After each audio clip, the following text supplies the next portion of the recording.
موت کی تکلیف یذکر فی بعض الحکم ان الموت له ألم شدید ولو رجع إلى الدنيا میت لقال ما وجدت شيئا أشد من سكرات الموت وقيل إن البر والطاعة تهون سكرات الموت وإن المعاصي تشددها فالموت حق وسكراته حق والسعيد من أعد لله يوما لا مفر منه۔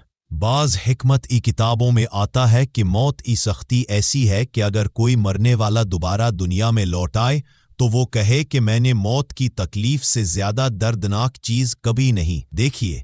یہ بھی کہا گیا ہے کہ نیکی اور عبادت موت کی تکلیف کو ہلکا کر دیتی ہے اور گناہ موت کی سختی بڑھا دیتے ہیں۔ موت برحق ہے، اس کی سکرات بھی برحق ہے، اور کامیاب وہ ہے جو اس دن کی تیاری کر لے جس سے کوئی نہیں بچ سکتا۔ میرے عزیز بھائیوں اور بہنوں، اسلام ہمیں سکھاتا ہے کہ موت صرف ایک لمحہ نہیں بلکہ ایک حقیقت ہے جس کے ساتھ تکلیف، خوف اور آزمائش بھی جڑی ہوتی ہے۔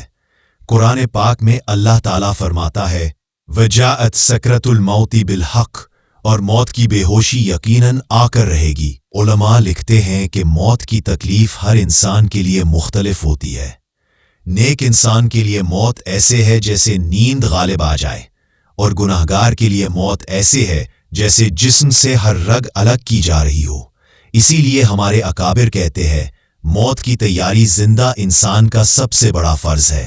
نماز، قرآن، نیک عمل، یہ سب سکرات موت کو آسان کر دیتے ہیں، اور گناہ، ظلم، بے حیائی، یہ سب آخری سفر کو خوفناک بنا دیتے ہیں۔ آئیے اپنے آپ کو، اپنے گھر والوں کو اور اپنی زندگی کو اللہ کے قریب لائیں، کیونکہ موت کا دن یقینی ہے، لیکن اس کی تکلیف کم یا زیادہ ہماری اپنی زندگی پر منحصر ہے۔ اللہ ہمیں ایمان پر موت عطا فرمائے، آمین۔